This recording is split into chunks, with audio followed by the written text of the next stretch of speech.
Kemarin teman-teman ketika saya memposting episode ke-8 edisi 1001 Dongeng Khurafat Habib, ada beberapa komentar, kok Harry Pras masih sih di bulan Ramadan bahas Khurafat Habib? Harusnya bukan bahas khurafat, tapi membuat video edukasi begini katanya. Jadi mereka teman-teman ingin saya stop untuk membahas khurafat dan tipu-tipu dari para habaib ini. Ya jangan kira Ente ngikuti Al-Quran tapi nggak ngikuti habaib, ente juga sesat. Jangan kira saya berhenti untuk mengedukasi umat, pendidikan syariah, fikih, terus apa lagi? Motivasi bersedekah, motivasi beribadah dan lain sebagainya. Sudah ada ustaz-ustaz kibar, ada Ustaz Khalid Basalamah untuk menceritakan sirah nabawiyah, penjelasan fikih dan berbagai macam hal. Ada Ustaz Firanda untuk mendakwahkan bagaimana untuk istiqomah dalam beribadah, untuk istiqomah dalam menggenggam tauhid, istiqomah di dalam mengamalkan kebaikan. Ada Ustaz Syafiq Basalamah, ada Ustaz Badrus Salam, ada Ustaz Zainal dan berbagai macam ustaz-ustaz kibar yang dimana mereka ini ya bisa untuk mengedukasi umat, mendidik umat dengan cara pendidikan akademik. Harry Pras di bidang khurafat. Nah, begitu kan? Saya bergerak di bidang khurafat. Apapun komentar kalian tidak akan menghentikan saya untuk terus menelanjangi kengibulan, kenipuan dari para habaib yang dongeng berbagai macam dongeng kisah tipu-tipu kepada umat. Coba baca komentarnya, lucu loh. Bukti ngarangnya di mana? Nah, kemarin saya buat postingan di Instagram teman-teman, potongan dari video 1001 Dongeng Khurafat Habib, bahwa cerita Habib itu sangat-sangat ngarang karena apa? Nabi Hud seolah-olah hidup sezaman dengan Faqih Muqaddam. Dikatakan oleh para aulia, pernah satu saat Faqih Muqaddam tidak ziarah. Nabi Allah Hud mengutus salah satu putranya untuk mengawal ziarah rombongan. Oh? Nabi Allah Hud dikatakan mendatangi Faqih Muqaddam. Oh. Sampai dalam qasidah. Jadi Nabi Allah Hud, jadi kebalik ya. Nabi Hud yang menghadiri Faqih Muqaddam, yang menziarahi. Ente ngikuti Al-Quran tapi nggak ngikuti. Ceritanya gimana itu ya? Nabi Hud punya anak. Nabi Allah Hud mengutus salah satu putranya untuk mengawal ziarah rombongan. Habaib, ente juga sesat. Coba tanyakan langsung kepada yang bersangkutan, bukan hanya mengereaction dan pemahaman sepihak. Kalau emang mau pemahaman sepihak, pemahaman Harry Pras, coba tunjukin referensi dalilnya bahwa itu ngarang. Ente ngikuti Al-Quran tapi nggak ngikuti. Kalau perlu tunjukkan ayatnya, jangan hanya omong saja. Ini mah sama aja Anda mengajak ujar kebencian kepada orang sama muslim. Habaib, ente juga sesat. Saya mengajak orang untuk membenci khurafat. Mau apa Anda? Coba tunjukkan referensi dalilnya. Referensi apa?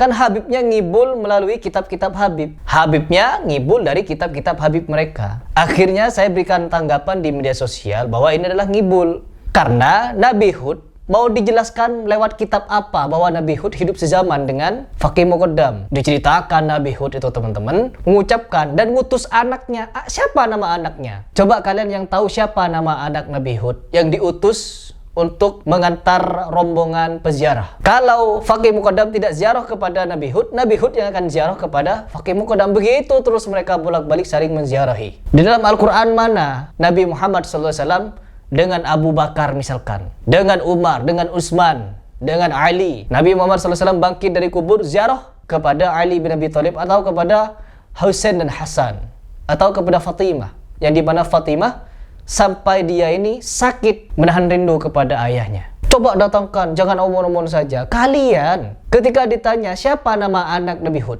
coba datangkan siapa namanya yang diutus untuk mengiringi peziarah itu. Sampai disaksikan sama orang bahwa Nabi Hud bolak-balik ziarah kepada Faqih Muqaddam. Pada saat itu diriwayatkan Nabi Allah Hud menundukkan kepalanya masuk ke rumah Faqih Muqaddam karena mungkin fisik beliau sangat besar ya, sangat tinggi sehingga mungkin pintunya rumahnya Faqih Muqaddam paling tinggi 2 meter setengah lah untuk. Ya. Apa ini? Kisah ngibul apa ini? Tapi mereka yang sudah terlanjur dikibuli, percaya kepada kisah-kisah ngibul seperti ini, otaknya gak bisa mikir teman-teman. Diajak mikir, gak mau mikir. Karena apa? Ya bisa jadi mereka buzzer yang sengaja diutus untuk buat keonaran di kolom komentar. Ujar kebencian. Memang saya ngajak orang benci kepada khurafat. Mau apa Anda?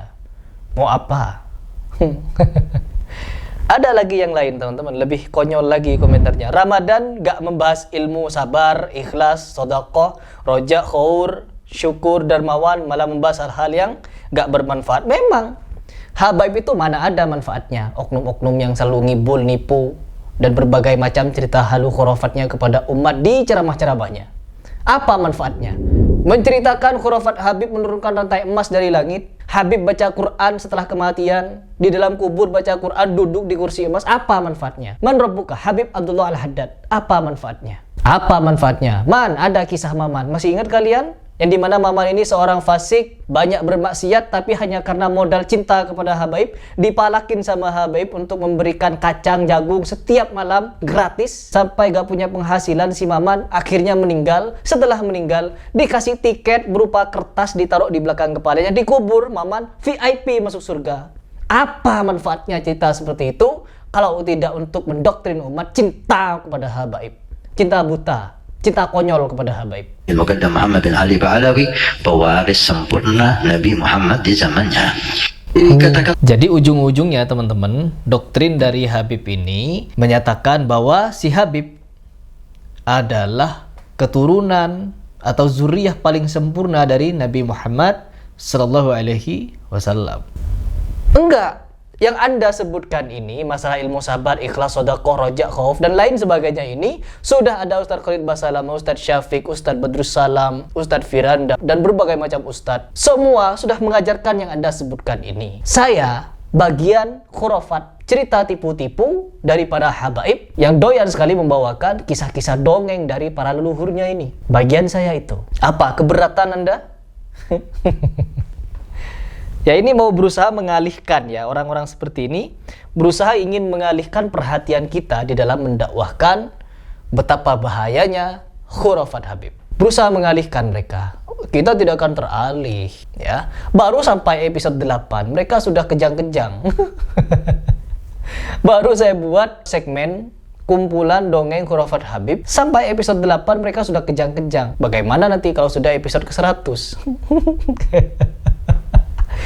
Innalillahi wa inna ilaihi raji'un. Jadi memang mereka ini konyol-konyol teman-teman. Saking konyolnya mereka tidak tahu mau berkomentar apa di kolom komentar saya, kecuali ingin menggembosi saya dalam berdakwah. Dakwah mengingatkan orang betapa bahayanya khurafat. Udah itu saja. Kalau masalah sholat, masalah ibadah, masalah fikih, masalah tafsir dan lain sebagainya, saya bukan bidang itu. Biarkan ustaz-ustaz kibar dalam mengingatkan umat dalam perkara-perkara seperti itu. Saya geraknya di bidang khurafat yang banyak oknum-oknum Habibnya nipu umat. Gak terima lagi. Cuci otaknya, cuci.